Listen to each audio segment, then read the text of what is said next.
Hello, everyone, and welcome to this episode of Missing in the Carolinas. Today, I'd like to feature an interview with North Carolina author Stacy Hawks.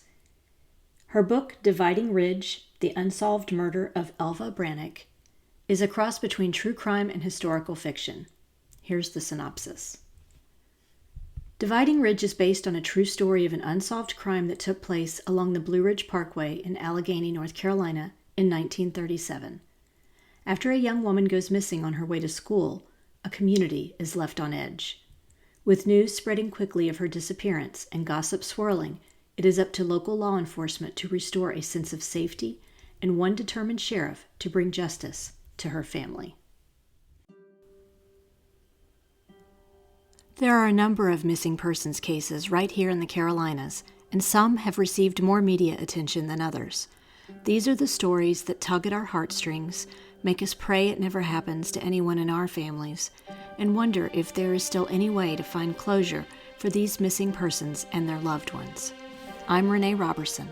Please join me for Missing in the Carolinas. Hello, everyone, and thanks for joining us today. I'd like to welcome author Stacy Hawks.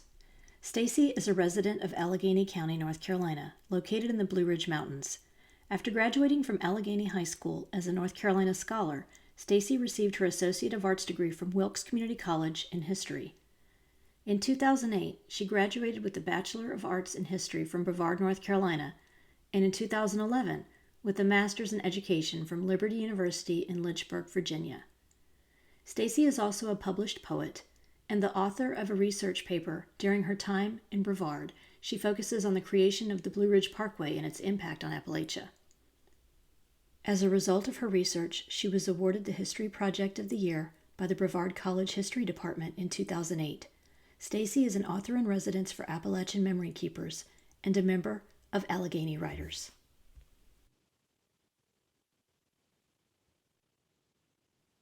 Hi, Stacy. How are you doing? Good. Thank you for having me. Thank you for joining us today. I'm so excited for our listeners to learn about your book and your research process. If it's okay, I just want to dive right in. Okay, go ahead. So the first question I had was, how did you first learn about the unsolved murder of Elva Brannock? Well, I was in high school and my grandmother was showing me her scrapbook that she kept, and she kept a lot of different things in this scrapbook over the years, articles, newspaper clippings, that sort of thing. And this article just sort of stood out to me, and she was kind of explaining to me the story and what had happened. And apparently no one had picked up the case since 1981 in the newspapers. And so then when I graduated college and I came back home, I had somehow ended up with this scrapbook in my collection and was going back through, and there's that story again. And I just thought, hey, this would make a great research project, basically, and just to see what did happen. Exactly. Can you give us a little bit of background on Elva and her family? Sure. So Elva Brannock was 17 years old and had been described as by the local and even national newspapers as a tall brunette beauty. She was, there's a photo of Elva in the book, and you'll see it. I mean, she was a very beautiful young woman.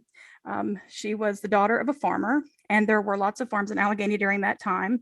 Her mother was a stay-at-home caretaker for the children, of which Elva was their eighth, so she was like their last child. Her older sister, Nora Brannock, married and moved to Grayson County, per the article written by Terry Martin of the Winston-Salem Journal in 1981. And her sister's murder really impacted her life. But Ethel was also really close to Elva, and she's featured in the photo that everyone sees in the book. And actually, she ended up fostering 27 children over the years with her husband. So it's really interesting to dive into the family history and their genealogy too. I did want to segue into that for a second since you mentioned it. So you work as a genealogist, right? Yes, I'm a people hunter, is what I say. Oh, that's so fascinating. But I guess it can probably send you down some rabbit holes unnecessarily. Yeah. It certainly can. It can be addicting, and you can find something, you say, oh, look at this. This is so neat. And it'll lead you down some crazy path. And the next thing you know, you've built out a whole other section of the tree. But yeah, it's always fun to dive into stuff like that. And being able to incorporate the genealogy work with the history work and the research is really important too. I think it is. Yeah, and that's what I wanted to ask you about next was what was the research process like for this book? It was very similar to researching the paper that I did at Brevard College, where I talked about the New Deal and the impact the Civilian Conservation Corps, or the CCC, had on rural Appalachia. So I started with what I knew and the books that I was already familiar with, and had worked my way up to some other primary documents like birth certificates, death certificates, collecting names and information to reach out to people for interviews. There is an interview in the book. It required a lot of nights, weekends, holidays, spare moments, just anytime I had it all, I was thinking about this book or writing about this book or doing up little sketches for it. Our local newspaper's been great about preserving our newspapers too from 1920 forward and their archives. So I spent a lot of time there. I'm sure they were wondering, like, what are you doing coming in on weekends and on holidays and things like that. Just any time off I had, I was either there at the Register of Deeds office or our courthouse. Yeah, I have lived in North Carolina since 1988, I believe, and I have never learned about this history of the Blue Ridge Parkway.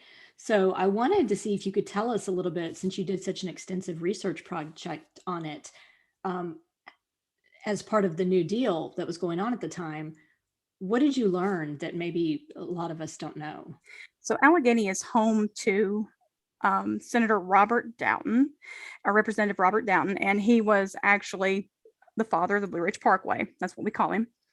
And Section 2B was started near Sparta, and that's our section of the parkway. So it goes pretty much from the beginning almost down to Wilkesboro, that kind of area. So that's sort of the area that I'm talking about, and the area that I was really interested in when I did my research. It's a huge project. Many people have written about it over the years. Everybody from Conrad Rith to, I'm trying to think of her name. Margaret Mitchell. Oh no, it's not it. Let's see. I was trying to think. Ann Wisnett. There she is. Ann Wisnett. Okay. Yeah, Ann Wisnett. She wrote a Super Scenic Motorway, and that was one of the books that I had to read for my projects. But I mean, it is a huge area to just to explore, and just a huge topic to dive into. But Alleghany County was part of Ashe County in 1859 too. So I had to look at Ashe and all these other different counties that were surrounding us and see how they kind of pieced together with the parkway. How long did you spend researching the case before you kind of figured out how you would architect the structure of the book? Oh gosh, I think I dove in probably, I want to say that I dove in to the research first, the research aspect of it, and just started looking at newspaper clippings and just seeing what I could find. It was probably a good 6 months into researching, and gosh, I could spend all day researching, I think, once I get on to something that I'm really interested in. But it was probably about a 6 month period. And then I realized all of a sudden, this is not just a research project. This is not just a research paper. This is going to be something more, because I started hearing the voices of these individuals going back and forth and thinking, wow, the conversations they must have had, about this case and who I was connected in this case and what they must have felt and went through, especially the family. So that's kind of that's kind of where it ended pretty much. As far as a research project, was about 6 months in, and then it became a book.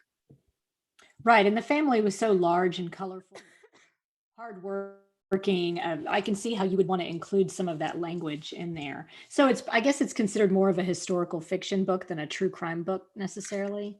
Yeah, and it was kind of strange how that turned out, because I was like, well, I want to add truth to it, because the newspaper clippings and things, no one had seen them since it happened, pretty much. So I thought, well, that'd be nice to include too, and follow that timeline and stay true to that timeline.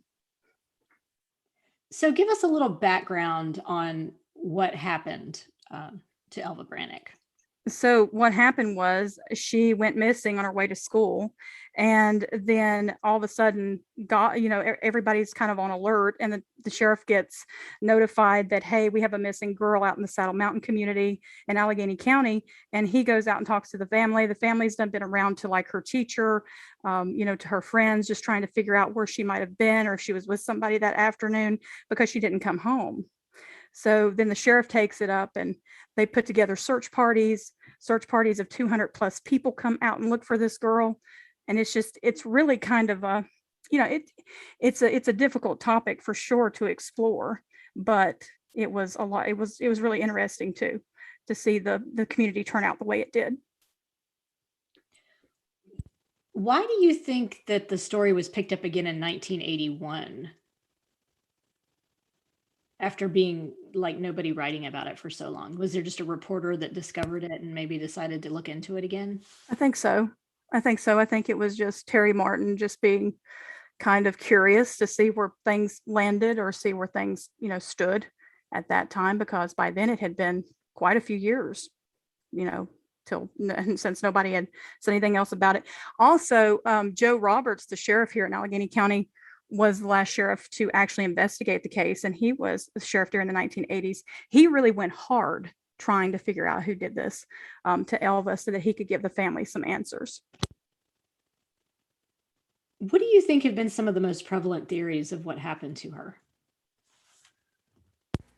Well, first, it was someone that she knew for a lot of reasons. Most believe that it was someone she knew, someone she trusted, but who turned out to maybe be jealous of her or possessive in some way. The way her body was found told the sheriff and other investigators in this story a great deal. Mind you, the SBI even got involved in this case, and the FBI briefly.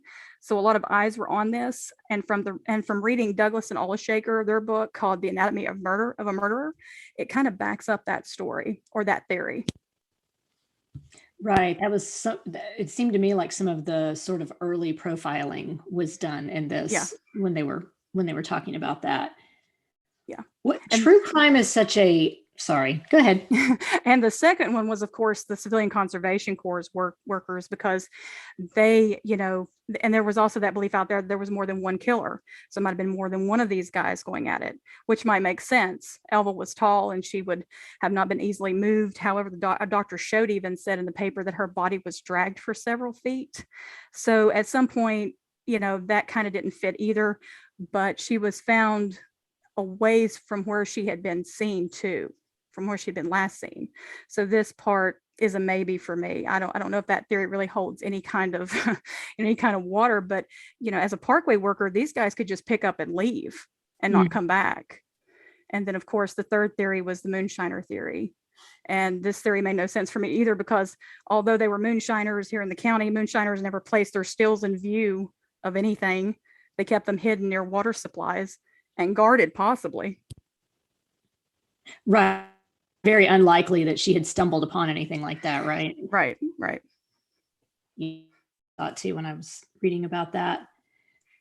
I thought it was interesting the way the local community looked at the Parkway project as charity, accepting charity. Like they didn't want to work for it. Yeah. Because it seemed like they were taking a handout. So that made me wonder, were the people that were working on that project not local? Were they? There was a lot of local people working on that Parkway project, 300 and some, as a matter of fact. I learned through my research at college. So that was kind of new and refreshing too, because there are some people that still held out and say, well, it's a government handout. We don't want it. It's charity. We can do our own thing. We can have our own jobs. We can make our own money. And in a lot of cases, a lot of people they were making it through moonshine. so either way, I mean, there's just some people that were just proud and just didn't accept that assistance, which was fine. But there were other people, 300 and some of them here in Alleghany County and around, that did take the Parkway project jobs. And we actually have a CCC camp, or did have, out at Laurel Springs. So it's not really far from my home. Oh, that's interesting. Yeah. What advice would you give any aspiring writers who are interested in writing about true crime? Well, I would say utilize as many primary resources as possible, because something that someone you may interview or says to you could be a great scene for your book, and it can provide you more insight into who to talk to with next, or what questions to ask down the road. Vital records, understanding the dynamics of those involved in the story is key, right down to their family history. And I would say that, newspapers are also a must. Don't discount your local newspaper. Don't discount the newspapers around the country, especially, I use newspapers.com as a historian. I love that thing. But in many cases, you might even have to use those newspaper clippings. And if you do, just be aware of the copyright. and just be mindful of copyright laws. Oh, you mean like if you're printing images of them? Yes, yes, yeah. You definitely, sometimes you have to look at that because you may end up owing that newspaper or the AP, the Associated Press, for those comments or those little citations and things that you put in your book. Oh, that's a good point. I didn't think about that. So speaking of true crime, are there any other cold cases in the state of North Carolina that have piqued your interest over the years? I think the Lost Colony will haunt every North Carolinian and historian until it's officially solved. I think that's just one that's just going to haunt everybody. Now I'm seeing these things out about the Dare Stones, and I'm going, oh my gosh, I haven't heard about the Dare Stones in years, but they're coming out with more articles about that. But there is one crime that I thought was really kind of interesting, and it kind of stood out to me. It was called, what actually happened to Debbie Wolf in Fayetteville, North Carolina. On Christmas night, she went missing, and her family ended up dragging the pawn to her on her property after they couldn't find her for a while. And they found her inside of a barrel wearing clothes that were not hers. And it was ruled an accident. I remember that one. Blows my mind. I just said, why is this ruled an accident and not a murder? So yeah, so my heart goes out to her family too, because I don't think that's, I don't know. I think more could have been done there for that. Yeah, that was a really bizarre one. And wasn't, I think her house there were some items in her house that didn't belong to her, maybe. Yeah, and just weird things just kept showing up, and family members was like, this isn't right. This has to be a murder. They really tried, I think, to get the police department to steer in that direction, but you don't end up in a barrel floating in the bottom of your pond by accident. No, and I think the police tried to say that she had been walking her dogs and fell into the pond and ended up in the barrel or something. And I was like, how on earth No. could that have, they really needed an accident reconstruction specialist out there to try to explain how that must have happened. They really did. And I don't know what year, I think, was that like in the 80s or 70s? It was, I think, in the 80s or early 90s. Yeah. So like they needed to go back and try maybe to reinvestigate that, I think. They did. I totally agree with you. And I think I first saw that one on Unsolved Mysteries years ago. Oh gosh. Yeah, right. I'm loving their podcast right now. I'm following the Unsolved Mysteries podcast. That's absolutely amazing. And that guy's got a great voice, but I miss Robert Stack. I do too. I think everybody that listens to this podcast is an Unsolved Mysteries fan. I've talked to so many people that can relate to that. It's really funny. True. What else do we need to know about Dividing Ridge? Well, it's an NC Literary Map book, and the NC Literary Map is home to some of the most well-known authors in North Carolina, like Donna Everhart, Georgianne Eubanks, Charlie Lovett, and others. And so for years, Allegany's not had a single author make it onto the map. We've had a Soil and Water report on there from like the 1910s, but I was like, I've got to get this book on the NC Literary Map. So we finally did, and the book also won the North Carolina Society of Historians Award for Excellence 2021 this week. So we're really excited about that. Thank you. What are you working on now? Because I know you're working, don't you have another couple of books coming out? I have on Saturday, November the 20th, Devil's Ridge will be out, and it is about moonshine and fast cars. It's done a little bit differently. This is also pulled from a story that happened in my community. It's based loosely on that story, but it features some of the same characters that people will see in Dividing Ridge, like my MC, Walter Irwin, who was actually a real person. There's a lot of actual real people in my books, but this one is out on Saturday. It's in Kindle and paperback format, and then we hope to have Dividing Ridge on audiobook soon too, and Dividing Ridge will be on sale Saturday for 99 cents. So in Kindle format. Okay, that's great. How long do you think that's going to last? Oh gosh, it'll probably last November the 20th to the 22nd with a sale. Okay. To celebrate Dividing might line up, yeah. Yeah, to celebrate Devil's Ridge coming out and encourage people to take a look at that too. Okay. Well, I think that's all the questions I had. And people I didn't dig too deep into the book because I really didn't want to give anything away. Right. Because that's all part, so if anybody's going, well, why didn't you talk more about the theories and who did what? Well, you have to read the book, right? I had to tell Allison Clack when I did her podcast. It's like, Allison, you're going to give away my ending. She's like, no, I'm going to try not to give away your ending. She was so sweet. But if you asked me about the different, what I had learned about the Parkway and all that when I was researching it, and I did want to add too that I learned some of the history behind some of the overlooks and their names. And the photo on the cover of my book is of Devil's Garden. It's here in Alleghany County. And this thing is called Devil's Garden because there's all these snakes around on the trail below it. So I didn't know that prior to taking photos and going out there and then having to, look into it a little bit more. So that was just something interesting I found. Maybe you can use that clip. What kind of snake? Like cottonmouths. Oh, yeah. Those are not friendly snakes. No, no. Oh, yeah. It would be interesting to know because some of those overlooks do have some really interesting names. But I'm glad you survived your trip out there to take the photos. Yeah, the overlook is fine. It's just like when you get down the trail and you can walk it. So right. You can walk that all the way up. And I was like, oh, there's no way I'm doing that. Oh, my goodness.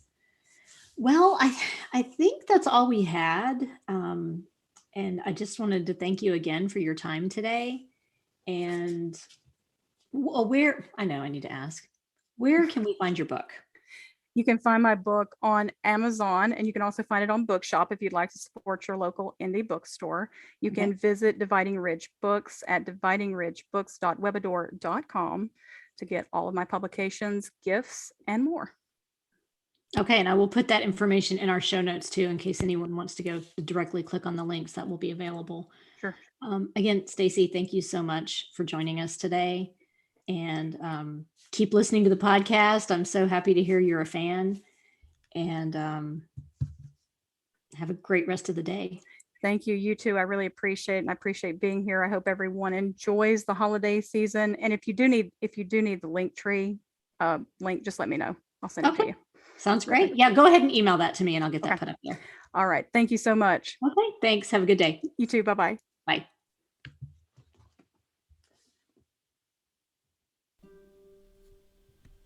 This brings us to the conclusion of this episode of Missing in the Carolinas. Be sure to subscribe or follow the show wherever you listen to your podcasts so you'll be the first to know when new episodes are available. If you enjoyed this episode, please do me a favor and give it a 5-star rating wherever you listen to your podcasts. We're also now on Instagram, Facebook, and YouTube, so please like our pages and get started on a discussion of the missing people profiled on the show. Do you know of a missing persons case in North or South Carolina that you think should be covered? Email me at missinginthecarolinas@gmail.com with any details you can share. Cover art for this podcast was designed by Mackintosh Multimedia. All episodes are researched and written by me, Renee Roberson, with sound editing provided by Mia Roberson. Thanks so much for listening.